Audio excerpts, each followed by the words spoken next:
Olá, irmãos, tudo bem com vocês? Começando mais um episódio do podcast 316. Podcast que tem o objetivo de trazer histórias de homens e mulheres de Deus, pessoas que servem a Igreja de Cristo, que têm impactado o Brasil, de alguma forma têm influenciado nossa cidade, nosso estado, enfim. Procurando trazer informação, conhecimento, histórias, testemunhos, enfim, coisas que servem para a paz e para a edificação da Igreja de Cristo. Amém? Então, estamos hoje trazendo aqui o nosso convidado e logo mais vou apresentá-lo. É um jovem professor de seminário, advogado. Daqui a pouco ele vai falar um pouquinho sobre a sua vocação, né? E avisar também que o podcast 316, ele tem o oferecimento do Paraíba Cristã, que é uma página no nosso Instagram, que você pode acessar e ficar a par de tudo que acontece no nosso estado. Então você entra no Instagram, digita lá Paraíba Cristã e você vai ter acesso à agenda cristã do estado da Paraíba. Você também vai ter, em breve, informações sobre escolas, sobre seminários, enfim, você vai poder se inteirar de tudo que tem de bom, de edificante, de coisas de recursos que você pode conhecer e se aprofundar um pouco mais para servir a Igreja de Cristo e também ser uma pessoa, um profissional melhor. Tá bem, meus irmãos? Temos também o apoio do Igreja 24 Horas, um aplicativo para igrejas. Para você que é pastor, que é líder, procure conhecer o Igreja 24 Horas. É um aplicativo desenvolvido especialmente para igrejas. Lá o pastor vai poder conferir, vai poder gerir, certo? A igreja, os departamentos, vai ter cadastro dos membros, enfim, seja sobre oferta. Então lá o pastor vai poder administrar de uma forma mais prática a sua comunidade cristã, tá bom? Não deixa de conferir. Quero pedir também a vocês, irmãos, que se inscrevam no nosso canal, curte, compartilha, tá bem? Faça com que mais pessoas conheçam o podcast 316. Dessa forma, você se inscrevendo, o YouTube entende que o nosso podcast é relevante. Então, mais pessoas conhecerão e serão edificadas, tá bem? Então, sem mais delongas, como a gente fala, eu quero apresentar aqui o nosso convidado de hoje. Ele é um jovem advogado, como eu já falei, professor de seminário, o nosso irmão e amigo Hertz Júnior. É isso, Hertz? Isso mesmo, volta Irmão, aí. Pai do Senhor, Prazer, graças seja a paz. bem-vindo. Muito obrigado. Deus abençoe, né, nesse momento, nosso Amém. podcast. E eu queria, Hertz, que você falasse um pouquinho, né? Quem é o Hertz Júnior? Você é professor de seminário, você é ainda bem jovem, você tem quantos anos? Eu tenho 30 anos. 30 anos, 30 muito anos. jovem ainda, 30 anos. Já é professor de seminário há quanto tempo? Sou professor de seminário há cerca de 2 anos e meio. 2 anos e meio. Isso. Que maravilha. E também é advogado. Isso. Que eu não isso. gosto de falar profissão, é só outra vocação. Minha né? outra vocação. Porque eu lembro muito de Lutero, né? Quando ele foi Sim. traduzir a Bíblia para o vernáculo alemão, ele traduz como vocação. Sim. Né? E isso tem um impacto profundo nas nações reformadas, né? Inicialmente na Alemanha.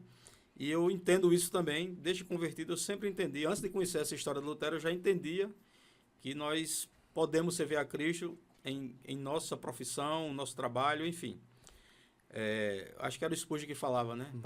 Para o cristão, nada é secular, tudo é sagrado. Tudo é Então, eu sagrado, entendo que sua perfeito. profissão também você leva para glorificar a Deus no seu dia a dia. Com certeza. Então, seja bem-vindo.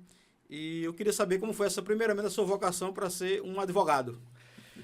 Esse desejo, primeiramente, boa noite. Boa Gostaria noite. de cumprimentar aqueles irmãos que estão nos acompanhando aqui no podcast da 316. Dizer que é uma honra poder participar desse momento e que, a despeito de todo o debate que seja traçado aqui, todas as perguntas sejam realizadas, que o Senhor Jesus ele seja glorificado através das nossas vidas, porque, afinal de contas, esse é de fato o propósito de nós termos sido enxertados nesse grande teatro que foi a criação do nosso Senhor Jesus. E quanto à pergunta feita pelo irmão Altair, esse desejo de cursar direito e posteriormente exercer a profissão enquanto advogado surgiu no ano de 2012, que foi meu último ano no colégio. E aí em 2013 eu entrei na universidade, concluí o curso de Direito em 2017 e de maneira curiosa, diferente de boa parte daqueles que me acompanhavam em sala de aula, eu sempre tive o desejo de advogar, sempre gostei desse meio de argumentação, de sempre estar aqui estudando, tendo que estudar para processos novos. E aí, durante todo o curso, eu permaneci com esse desejo bem forte em meu coração. Depois da minha formatura, em 2017, na verdade, no final de 2016 para início de 2017, que foi um momento em que Deus, de fato, alcançou o meu coração para que eu pudesse me firmar na Sagrada Escritura, no Evangelho Genuíno e na igreja, efetivamente. O Senhor colocou no meu coração o desejo de estudar num seminário teológico. E aí, assim que eu concluí a universidade em 2017, eu lembro como se fosse hoje, um mês depois da conclusão, eu já me matriculei no seminário e pude concluir mais 4 anos da graduação em Teologia no ITESMI, que é o Instituto Teológico Superior de Missões. E desde 2017 eu tenho me dedicado quase que de maneira exclusiva à vocação que de fato fala alto ao meu coração, que é a pregação da palavra, entender o que é que o Senhor Jesus nos revelou na Sagrada Escritura e expor de maneira fidedigna aquilo que nós temos por inspiração do nosso Deus. Então, desde 2017 eu tenho vivido a minha vida para pregar o Evangelho através do ministério da palavra, e isso me deixa bem mais confortável, viver da teologia, viver da pregação, viver do ministério, bem mais confortável do que viver, de fato, da advocacia. E eu lhe confesso algo, irmão Altair, eu rogo para que Deus antecipe o dia em que eu vou viver exclusivamente da pregação do Evangelho. Amém. Ainda que eu tenha outras vocações Sim. que de fato me apetecem, que falam ao meu coração, mas eu rogo para que Deus ele antecipe de fato, abrevie Sim. o dia em que eu possa viver exclusivamente da pregação genuína do Evangelho. Amém, amém. Você falou, você cursou Direito, né?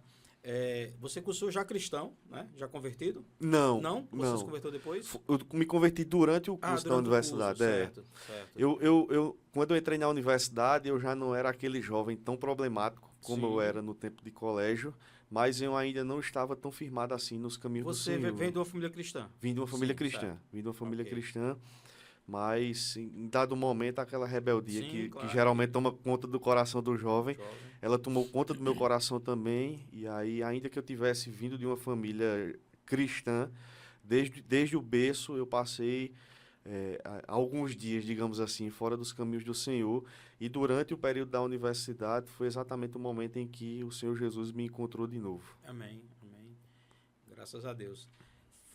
A partir do momento que você se converte durante o curso, foi tranquilo terminar o curso como cristão? Porque a gente ouve muito falar, né? A universidade desvia o crente, a universidade não é um ambiente para o crente.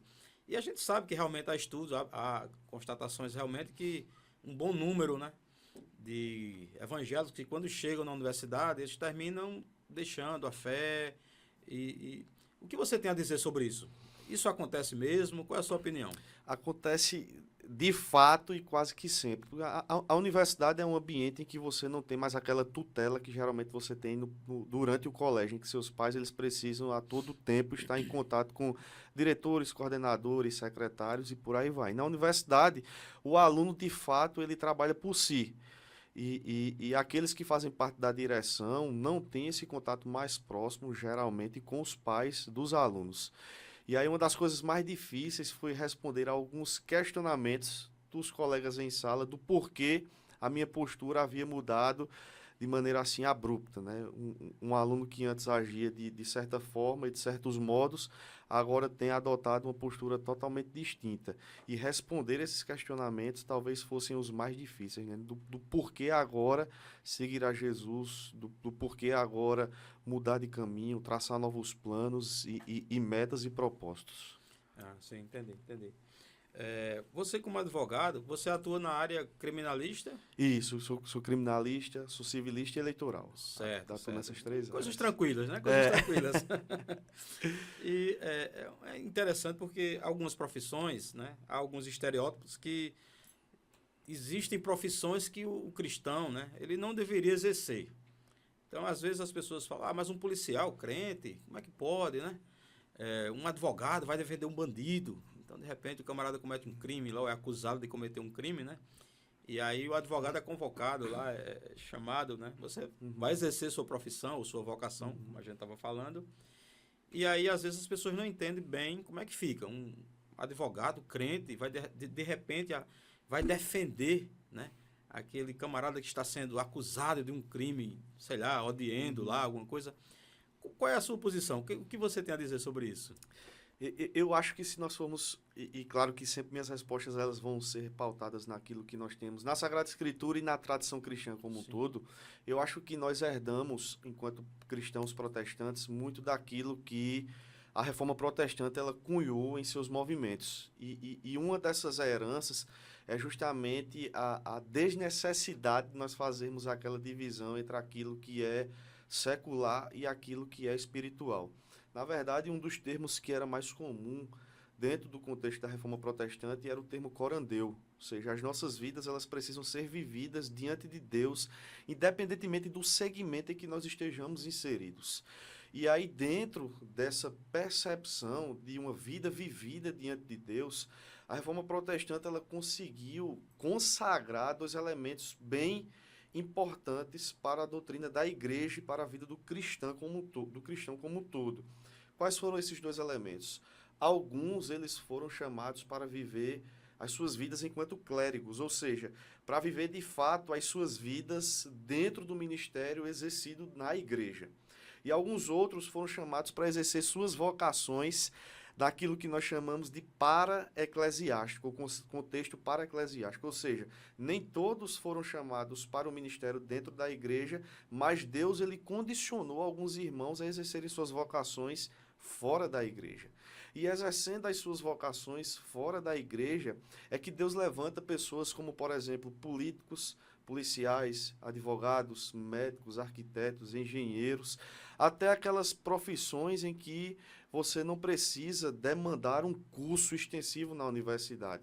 Então é possível você ser um pedreiro e glorificar a Deus, ser um pintor e glorificar a Deus, porque Deus lhe investiu daquela vocação como meio adequado para você glorificar ao próprio Deus.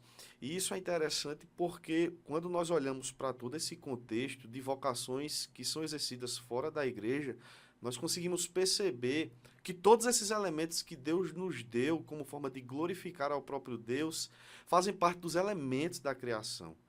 Ou seja, não existe qualquer elemento da criação que o púlpito não seja utilizado para pregar sobre aquilo e que as pessoas não sintam-se em liberdade de também exercer aquelas vocações. Então é plenamente possível, uma vez que Deus instituiu absolutamente todas as coisas, você ser um vocacionado à segurança pública, ser um vocacionado à advocacia, ser um vocacionado à medicina, como ser um vocacionado em qualquer outra profissão que não seja necessariamente um ministério dentro da igreja. E aí, só uma notinha de rodapé, Sim. quanto a isso, trazendo para a minha profissão especificamente falando, quando se fala de advogado, por exemplo, criminalista, a nossa mente ela está condicionada a pensar que o advogado ele vai inevitavelmente defender a inocência do seu cliente. E nem sempre isso acontece, porque às vezes o cliente, de fato, ele é um réu confesso. E aí o advogado estaria, de certa forma, no limbo, se tentasse distorcer aquilo que o seu próprio constituinte confessou, o seu próprio cliente confessou.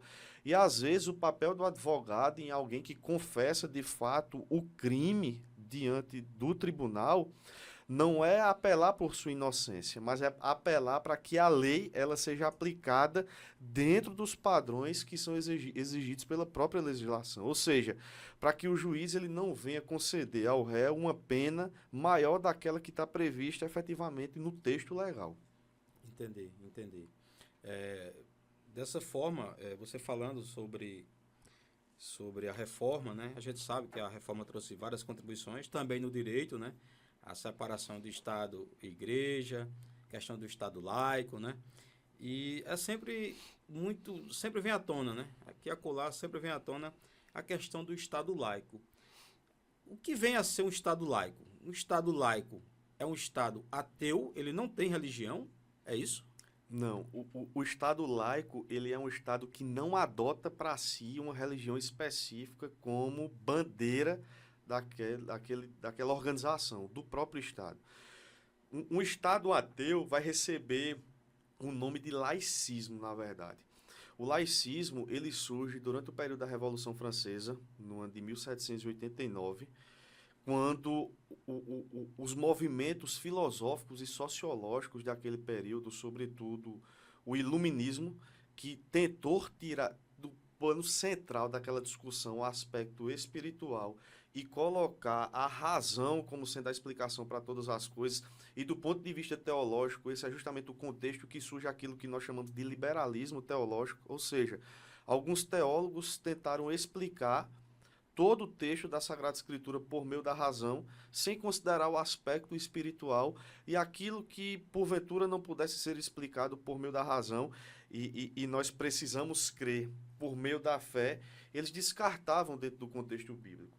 E aí esse apelo, esse apego a uma razão exacerbada, uma razão que foge do aspecto espiritual e do elemento central do cristianismo, que é a fé, colocou o homem como sendo o centro de todas as atenções. É por isso que, do ponto de vista legal, nós temos alguns documentos que são considerados históricos para o direito elaborados durante o período da Revolução Francesa, que é a Declaração Universal dos Direitos do Homem e do Cidadão. O homem ele foi colocado ali num aspecto primário da existência de tudo aquilo que há de criação em todo o universo. E para que isso ficasse, de certa forma, melhor aplicado dentro do Estado, cunhou-se o termo que se chama de laicismo. O que seria laicismo?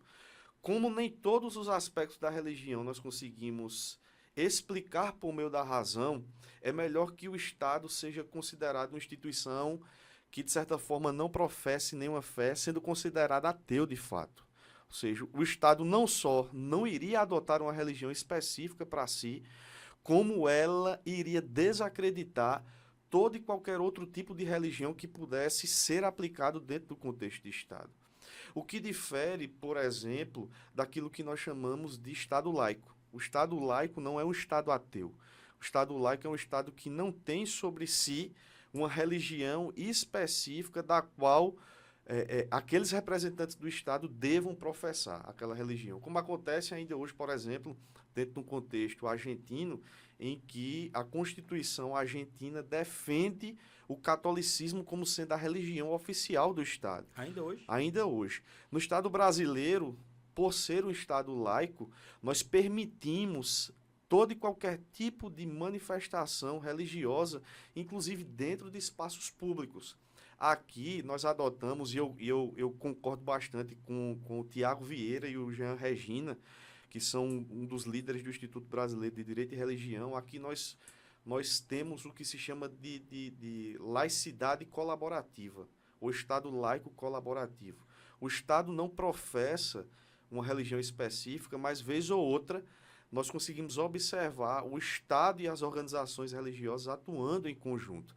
No município de Campina Grande nós temos um exemplo clássico durante o período que nós chamamos de carnaval, mas que aqui nós não comemoramos o carnaval.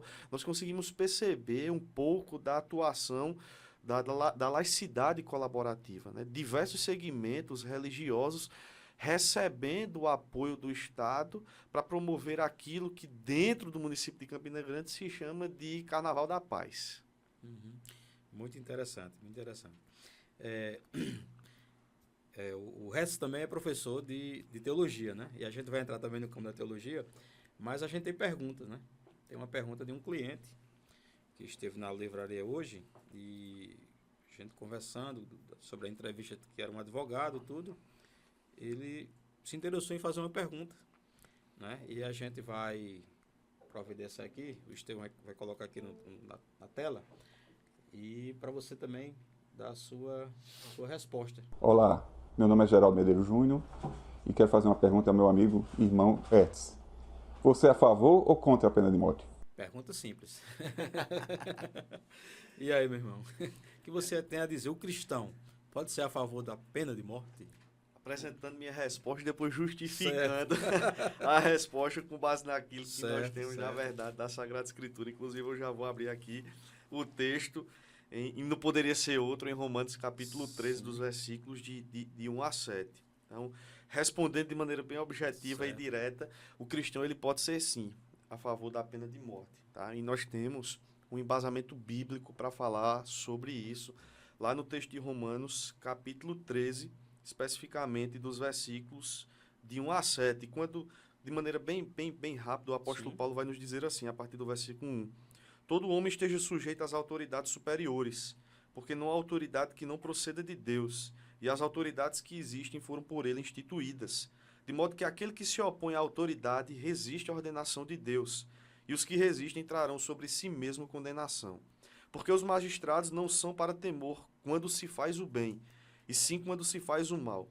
Queres tu não temer a autoridade, faze o bem e terás louvor dela. Visto que a autoridade é ministro de Deus para teu bem, entretanto, se fizeres o mal, teme, porque não é sem motivo que ela traz a espada, pois é ministro de Deus, vingador, para castigar o que pratica o mal. É necessário que lhes estejais sujeitos, não somente por causa do temor da punição, mas também por dever de consciência. Por esse motivo, também pagais tributos, porque são ministros de Deus, atendendo constantemente a este serviço. Pagai a todos o que lhes é devido, a quem tributo, tributo, a quem imposto, imposto, a quem respeito, respeito, e a quem honra, honra. O contexto em que o apóstolo Paulo está inserido quando escreve a carta aos Romanos é bem interessante, sobretudo do ponto de vista político. Tá? Aqui nós vamos focar no momento político em que o apóstolo Paulo está inserido quando ele escreve a carta aos Romanos. Era muito comum que os imperadores da cidade de Roma, ou do Império Romano, eles arrogassem para si a prerrogativa de serem as autoridades máximas, tanto políticas como religiosas daquela época. Tanto era assim que era bem comum que quando determinado imperador ele viesse a morrer, a sua foto ela fosse desenhada nas moedas de prata que deveriam ser circuladas no mercado em instantes posteriores à sua morte. E dentro do contexto em que o apóstolo Paulo está inserido, o imperador daquela época, ele achava que detinha tanto as duas esferas de poder, a esfera espiritual e a esfera do governo civil, que ele sequer esperou a sua morte para poder desenhar a sua face nas moedas em circulação no mercado. E ele fez isso já dentro do contexto ainda em vida. E é interessante que o apóstolo Paulo ele já começa a carta aos Romanos de maneira disruptiva, fugindo um pouco a curva, quando ele vai dizer assim: eu sou Paulo, servo de Cristo, chamado para ser apóstolo, separado para o evangelho de Deus, o qual foi por Deus outrora prometido por intermédio dos seus profetas nas Sagradas Escrituras, com respeito a seu filho, o qual segundo a carne veio da descendência de Davi, e foi designado Filho de Deus com poder segundo o Espírito de Santidade, pela ressurreição dos mortos, a saber, Jesus Cristo, nosso Senhor, por intermédio de quem viemos a receber a graça e apostolado por amor de seu nome, para obediência por fé entre todos os gentios, de cujo número sois também vós chamados para serdes de Jesus Cristo. A todos os amados de Deus que estáis em Roma, chamados para seres santos, graça a vós outros e paz da parte de Deus, nosso Pai, e do Senhor Jesus Cristo. O apóstolo Paulo, no capítulo 1, ele está olhando para os irmãos que estão situados em Roma e trazendo a seguinte assertiva de maneira bem objetiva. Aquele que é senhor sobre a vida de vocês não é o imperador que comanda a vida política de vocês. Quem é senhor sobre a vida de vocês é o Senhor Jesus Cristo. Por quê? Porque por graça e por misericórdia ele concedeu a vocês o bem mais precioso das vossas vidas, que é exatamente a salvação. Então nós não poderíamos ter outro senhor senão o próprio Jesus Cristo. Contudo, isso não quer dizer que nós não devamos estar sujeitos às autoridades. É por isso que ele nos insere exatamente aqui no capítulo 13, que seria uma espécie de segunda parte do texto aos Romanos, que começa no capítulo 12. Até o capítulo 11, versículo 33, o apóstolo Paulo apresenta teologia. A partir do capítulo 12, Paulo agora vai aplicar toda aquela teologia à prática. E dentro dessa prática ele insere exatamente a nossa responsabilidade enquanto cidadãos e a responsabilidade do Estado para com o seu povo. E aí o apóstolo Paulo está nos dizendo que naquilo que tange ao governo civil, o nosso Deus, que colocou o Estado como elemento da criação, apresentou ao Estado qual era a justiça que ele deveria aplicar dentro do governo civil, ou seja, nosso Deus, ele entrega ao Estado a capacidade de ser o justiceiro daquilo que é a vontade do próprio Senhor. É por isso que, cada vez mais, o cristão ele deve prezar por ensinar boa teologia àqueles que são vocacionados a exercer as suas funções na vida política. Porque quando eles assumem esses papéis, eles precisam manifestar ali a justiça de Deus e não a justiça própria. Porque, afinal de contas, quem criou o Estado, quem formou o Estado, quem trouxe esse elemento à existência foi o próprio Deus. E aí o apóstolo Paulo nos diz que todo homem ele precisa estar sujeito a qualquer tipo de autoridade, e aqui especificamente as autoridades civis. De modo que qualquer pensamento cristão que tencione voltar-se à autoridade estatal é um pensamento pecaminoso contra o próprio Deus. Ou seja, o cristão, sob hipótese alguma, ele deve se manifestar de maneira contrária à extinção total e completa do próprio Estado. Uhum. Quando nós falamos que um cristão ele se posiciona mais à ala conservadora, isso não implica dizer que o cristão ele é totalmente avesso ao Estado. Isso significa dizer que o cristão que se posiciona à ala mais conservadora, ele adota um posicionamento daquilo que se chama de Estado minimalista, que é exatamente aquilo que o apóstolo Paulo ele apresenta aqui. O que seria o Estado minimalista? Nós temos exatamente isso nos versículos 3 e 4 do capítulo 13. Porque os magistrados não são para temor quando se faz o bem, e sim quando se faz o mal. Queres tu não temer a autoridade, faz o bem e terás louvor dela, visto que a autoridade é ministro de Deus para o teu bem. Entretanto, se fizeres o mal, teme, porque não é sem motivo que ela traz a espada, pois é ministro de Deus, vingador para castigar o que pratica o mal. O apóstolo Paulo está tentando responder uma grande pergunta aqui, do ponto de vista do governo civil. Que pergunta é essa? Qual é a função efetiva do Estado? Para que o Estado ele foi instituído? Para que o Estado ele foi criado? Para que Deus formou o elemento que nós chamamos de Estado? E a resposta do apóstolo Paulo é exatamente essa. O Estado ele foi instituído para preservar a segurança de todo e qualquer cidadão. Se o cidadão é um cidadão do bem, o Estado ele vai presentear esse cidadão por meio da segurança. Se o cidadão é um cidadão mau, o Estado ele vai punir esse cidadão. De tal forma que o Estado ele pode ser excelente na saúde, excelente na educação, excelente na assistência social, excelente na previdência social. Mas se não for excelente na segurança pública, do ponto de vista bíblico, o Estado está falhando. Uhum. Porque o objetivo principal do Estado é preservar a segurança do bom cidadão.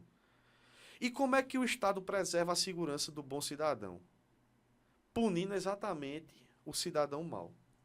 E punir o cidadão mau, dentro do contexto em que o apóstolo Paulo está escrevendo aqui, é literalmente, em algumas situações, trazer a espada sobre a vida daquele indivíduo. Quanto a isso, do ponto de vista agora sociológico, nós precisamos considerar algumas coisas. Qual é o objetivo, portanto, da pena de morte? Se porventura o indivíduo que foi condenado à pena de morte, antes de ter a sua vida retirada por meio de um poder legítimo do Estado, tiver sido alcançado pela graça de Deus, a morte, na verdade, para aquele indivíduo não vai ser algo ruim, vai ser algo bom. Porque, afinal de contas, todos quantos foram alcançados pela graça de Deus aguardam com expectativa o retorno de Cristo. Ou o momento em que ele vai encontrar a Cristo, sem necessariamente Cristo ter ainda voltado para buscar a sua igreja. Porque, afinal de contas, se você foi alcançado pela graça de Deus, seu objetivo agora é olhar com olhos da eternidade aquilo que seu coração tanto almeja, que é viver o restante da sua vida com o Criador. Então, se o indivíduo que comete um crime e foi condenado à pena de morte, ele é alcançado pela graça de Deus, o que o Estado, na verdade, está fazendo é um favor para ele. Está antecipando o encontro com aquele que vai ser o seu grande Criador. Agora nós precisamos olhar a pena de morte com um segundo objetivo, uma segunda perspectiva. Que objetivo é esse? Retribuir com um mal legítimo o mesmo mal que aquele mau cidadão fez à sociedade. Então talvez seja desse ponto de vista que eu me sinto mais confortável de pensar acerca da pena de morte. Que o Estado, de fato, está retribuindo toda a maldade que aquele indivíduo ele causou no meio social. E para retribuir essa maldade, o que o Estado precisa fazer é exatamente eliminar esse indivíduo do convívio que uma vez ele esteve presente. E para que isso aconteça, A pena de morte é o elemento central. Só que a pena de morte, ela precisa se adequar às realidades existentes de cada uma das nações. Por exemplo, em se tratando de Estado brasileiro. Segundo os últimos relatórios das Organizações das Nações Unidas, em se tratando de crimes, por exemplo, que nós chamamos de mortes violentas intencionais, o homicídio doloso, o indivíduo que tem a intenção de matar, a cada 100 mortes que acontecem no Estado brasileiro, o nosso judiciário só consegue encontrar o culpado de cerca de 6 ou 7. Ou seja, nós temos pelo menos 93 ou 94 indivíduos que cometeram crimes de homicídio e que nunca foram descobertos. E aqueles que estão presos, ou eles foram presos de maneira legítima, ou eles nunca tiveram culpa nenhuma com aquele crime do qual eles estão sendo acusados. Então, a pena de morte, dentro de um contexto como esse, por exemplo, vai ser, de certa forma, temerária. Por quê? Porque, às vezes, de fato, você vai ceifar a vida de alguém que não cometeu qualquer tipo de crime. Então, você precisa adequar aquilo que nós temos legitimado na Sagrada Escritura à realidade daquela nação, à realidade daquele país. Contudo, não há qualquer obstáculo de um cristão ele ser a favor da pena de morte. Ok. A gente falou agora, vamos falar da outra vocação agora sua, né? Que é o ensino nos seminários, né? Você é professor em dois seminários? Três seminários, né? E você ensina teologia sistemática? Teologia sistemática. Teologia sistemática. Você falou aí da importância dos cristãos, do cidadão, enfim, conhecer mais teologia. Como é que você definiria a teologia? Para que serve a teologia na vida de um crente? A teologia, dentro de uma tradução literal, a teologia é, de fato, o estudo acerca do ser de Deus.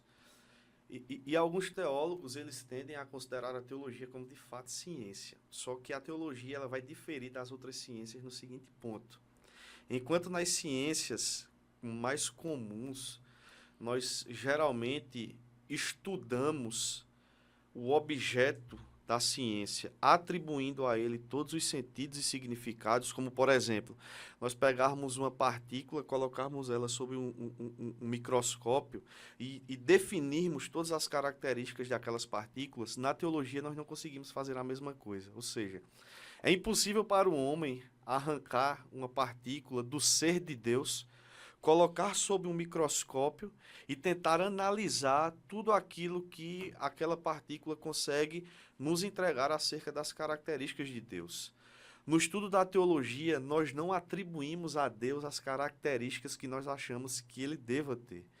O diferencial do estudo da teologia é que tudo aquilo que nós sabemos acerca de Deus, nós só sabemos porque ele nos revelou. Nos revelou por meio da criação, nos revelou por meio da sua providência na história e nos revelou por meio da Sagrada Escritura. Nós olhamos o texto bíblico e nós conhecemos o ser de Deus. Nós olhamos para a criação, como o salmista Davi diz lá no Salmo 19. Os céus proclamam a sua glória e o firmamento anuncia as obras de suas mãos. Um dia discurso, outro dia, e uma noite revela outra noite. Nós olhamos para a criação e nós enxergamos o ser de Deus porque ele nos revelou aquilo ali. Da mesma forma, nós olhamos para a história como um todo, assim como para a história das nossas vidas, e nós conseguimos perceber que há um Deus todo-poderoso que providencia e que guia todo o contexto da nossa existência. Então, tudo aquilo que nós conseguimos entender acerca da teologia, nós só sabemos porque Deus revelou aquelas informações. Não somos nós quem atribuímos a Deus as características que nós achamos que ele deva ter. Ele é quem se revela acerca daquilo que ele quer que o seu povo saiba. Amém. Você, como professor de teologia, lógico, deve ter bons livros, deve se aprofundar em estudos. Tem algum autor, algum livro específico que você ama? Aquele livro de cabeceira, claro, não pode ser a Bíblia, porque a gente sabe que todo cristão tem seu livro como regra de fé e prática, que é a palavra de Deus, é a Bíblia. Mas tem algum autor, algum livro que você destacaria assim? Rapaz, é meu livro de cabeceira. Tem sim. Sempre comigo. Tem um livro que sempre volto à memória aquilo que o autor escreveu, que é exatamente o livro O Verdadeiro Evangelho, do Paul Walsh. Esse livro você trouxe. foi o que eu trouxe. Esse livro ele foi preponderante na minha conversão, porque foi o primeiro texto que eu tive acesso no momento em que a graça me chamou e que eu pude compreender algumas coisas que são elementares à salvação do cristão, como, por exemplo, o que é propiciação, o que é graça, o que foi o sofrimento de Cristo, como Cristo ele satisfez a ira de Deus Pai, como essa satisfação foi aplicada às nossas vidas. E talvez esse seja um dos livros que eu mais li em toda essa trajetória desde a teologia. Eu me lembro que quando eu tive acesso à leitura desse livro, eu comecei a folhear as primeiras páginas, eu lia esse livro na cadeira da universidade, sentado lá atrás, durante a aula, porque eu estava tão ansioso para tentar compreender o que o Paul Washer ele queria trazer acerca da obra de Cristo e do seu sacrifício, que eu não conseguia esperar nem os momentos de intervalo para poder ter acesso. E era interessante que, às vezes, as pessoas olhavam para trás e eu estava chorando copiosamente na cadeira da sala, tendo esse primeiro contato com a teologia que é tão gloriosa nas nossas vidas, né? De como o Filho ele veio como verbo encarnado e morreu naquela cruz, e ao passo que ele morria na cruz, agradava ao Pai moê-lo naquele madeiro, e ao passo que ele era moído no madeiro, a ira de Deus era satisfeita e toda essa justiça ela era imputada ao povo. E quando eu olho para a minha vida pregressa, passada, pretérita, como diz, eu não poderia imaginar outra coisa senão um Deus que de fato venceu a minha surdez e que com braços amorosos, mesmo diante de alguém que só queria odiá-lo, me trouxe para perto, me chamou para perto, me levou para perto, e hoje eu sou como o escravo da orelha furada. Por mais que esse Senhor não me queira, eu quero pertencer o restante da minha vida a esse Deus, a esse Senhor, porque eu entendo que Ele é o maior benefício da minha existência. Amém, amém. Eu queria que você, nesse momento, deixasse uma mensagem para quem ainda não conhece Jesus. E assim, mais interessante, para as pessoas que acham que conhecem Jesus, né? Se você fizer uma rápida entrevista aí, no meio da rua, você conhece Jesus? Eu acho que 99%, conheço, né? Mas, que mensagem você diria para alguém que acha que conhece, né? Mas que, de fato, como você apresentaria Jesus a essa pessoa? Eu penso que Jesus ele seria aquele motivo pelo qual vale a pena lutar o restante das nossas vidas. É o motivo pelo qual você acorda todos os dias e que você não consegue viver sem. Jesus, de fato, ele ressignifica a nossa existência, dá sentido e um novo significado às nossas vidas, de tal forma que aquele que conhece verdadeiramente a Jesus, do ponto de vista da salvação, não consegue mais viver as suas vidas sem, de fato, estar pautado no ensino de Cristo, na verdade da Sagrada Escritura, e viver para Ele de fato, né? Jesus Cristo ele passa a ser o leme que guia o nosso barco. E me chama muita atenção o texto lá em Tiago, que fala exatamente sobre isso. Os comerciantes daquela época, homens muito poderosos e muito ricos, eles tinham a intenção de vender os seus produtos em diversos locais, e eles chegavam para Tiago e diziam: amanhã eu vou fazer isso, vou fazer aquilo. E Tiago olha para eles e diz: não diga que farás isto ou aquilo, se não for da vontade de Deus. Conhecer a Jesus é, de fato, viver a sua vida dessa forma. Desde a primeira decisão que você toma no seu dia até a última decisão, você questiona a Deus acerca de se aquilo, de fato, é a vontade do próprio Deus. Porque viver a Jesus não é lutar com Deus, mas é considerar o Senhor Jesus em todas as áreas das suas vidas. E você sabe que não pode se apartar disso sob hipótese alguma. Então, toda a sua vida vai ser vivida para o Senhor Jesus. Toda a sua vida. E é interessante que quando você passa a viver o Evangelho de Cristo, quando você passa a viver Jesus Cristo, você passa a entender que Ele, de fato, é o aspecto principal da sua existência. De tal forma que hoje é muito comum nós sacrificarmos aquilo que é primário em detrimento daquilo que é secundário. Ou seja, nós estamos dispostos a ganhar o mundo, a ter a melhor profissão, a ter as maiores conquistas materiais. Isso não está errado, mas talvez algumas pessoas estejam fazendo isso a custo daquilo que deveria ser o elemento central da sua vida, que é a salvação. tudo que Deus nos dá como secundário, como acessório, precisa evidenciar o elemento central da nossa vida, que é o Senhor Jesus, que é a salvação. Isso é conhecer a Jesus de fato. Amém. Nós temos... tem outra pergunta, né? Temos outra pergunta aí também, que a gente vai colocar no telão. O Estevão e o Renan aí também vai colocar. Para você também responder. Oi, amor, boa noite. Então, eu fui desafiada a gravar esse vídeo e com isso eu queria aproveitar a oportunidade para dizer o quanto eu sou orgulhosa de você, da pessoa que você é, do marido que você tem sido para mim, do servo de Cristo que se dedica à obra dele. E eu tenho certeza que agora será um pai excelente, assim como você é em todas as áreas da sua vida. Que Cristo possa continuar te dando força, capacidade e sabedoria para trilhar os caminhos dele. E eu quero dizer que eu estarei ao seu lado, aonde Cristo nos levar, né, e lhe ajudando e lhe apoiando em qualquer que seja um novo desafio. Te amo muito, te amamos muito e é isso. Um beijo. Eita, olha a surpresa aí para você. Aí Irmão, o que significa a família agora, né? A família, você já é pai, né? Já sou Já pai. é um ser ali na barriga da sua esposa. E para você, o que significa a família no plano de Deus? Plano de Deus, para mim, família tem significado conforto. Bálsamo, Porto Seguro, o Castelo Forte de fato, né? Minha esposa, Bia, ela me acompanha desde esse período em que eu não conhecia a Jesus e passei a conhecer a Jesus. E ela, de fato, não me abandonou em momento nenhum. E desde o nosso casamento, que é bem recente, nós estamos casados há pouco mais de 2 anos, ela tem sido o maior de todos os meus confortos. O John Winthrop, que é um puritano, no dia do seu casamento, ele olha para sua esposa e diz que ela é o maior de todos os seus confortos na esperança da salvação.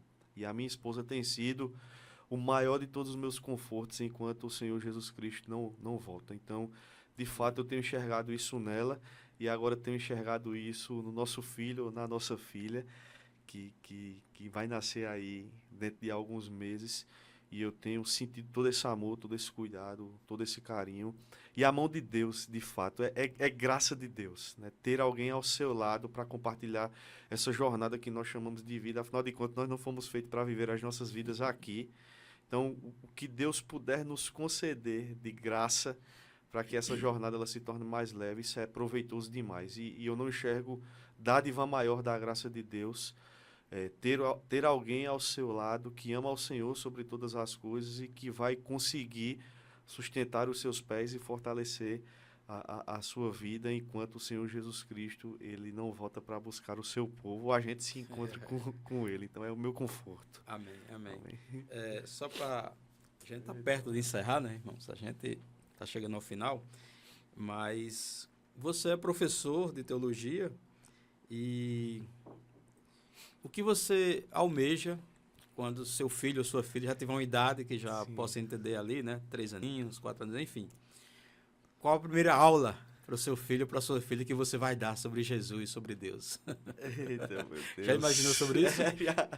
já pensei em diversos assuntos. Eu confesso, desde o primeiro dia que eu soube, a minha oração na barriga de Bia é que meu filho já é um escolhido, né? Meu filho já é um eleito. Eu acredito que a primeira aula que eu poderia dar para ele ou para ela seria quanto à graça salvadora de Deus sobre as nossas vidas. Para que ele entenda de fato que ele foi escolhido, que ele foi um eleito.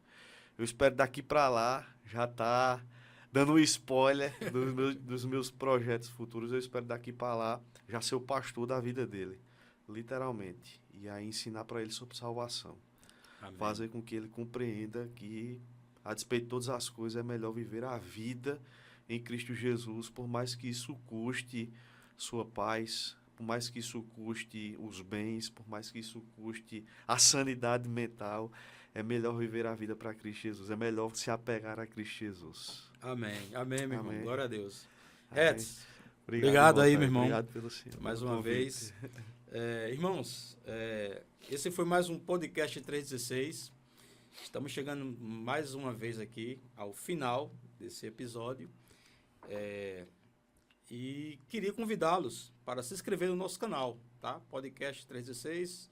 Vai lá no YouTube, se inscreve, curte, compartilha com seus amigos, o grupo da igreja, com o teu pastor, você que é pastor com suas ovelhas, enfim. Compartilha, faz com que esse canal, né, seja um canal de bênção de verdade, de fato de verdade, e chegue ao maior número de pessoas, de irmãos, não só de irmãos, né, cristãos, mas também de pessoas que ainda não conhecem a Jesus, né? Então, é um modo também de você alcançar pessoas que ainda não conhecem verdadeiramente ao Senhor Jesus. Eu quero dizer também, irmãos, que o podcast 316 ele é um oferecimento, a gente está em parceria com o aplicativo Igreja 24 Horas, tá? Você que é pastor, você que é líder, ainda não conhece, Igreja 24 Horas. É uma ferramenta muito importante que vai te ajudar a gerenciar, a governar, né, administrar a tua igreja, tá bem, pastor? Nós temos também a parceria do Paraíba Cristã. Procura lá no Instagram, Paraíba Cristã. A agenda em todo o estado da Paraíba. Se você quiser saber da agenda cristã que interessa ao povo de Deus, seja escola, seja faculdade, entendeu? Seja seminário. Então você vai começar a ter ali tudo que você precisa conhecer que interessa ao povo de Deus, certo? Não só a agenda de eventos, mas também as instituições do nosso estado, que são importantes, são instituições de homens e mulheres de Deus que têm o foco em contribuir para a formação, né, do cristão na sociedade, tá bem? Então, nós estamos chegando ao final. Quero desejar a todos uma boa noite, se você está assistindo à noite, um bom dia se for de dia, enfim. Mas que a presença do Senhor esteja com você e com todos os seus amigos e familiares. Um forte abraço e até o próximo episódio. Deus abençoe a todos vocês, meus irmãos.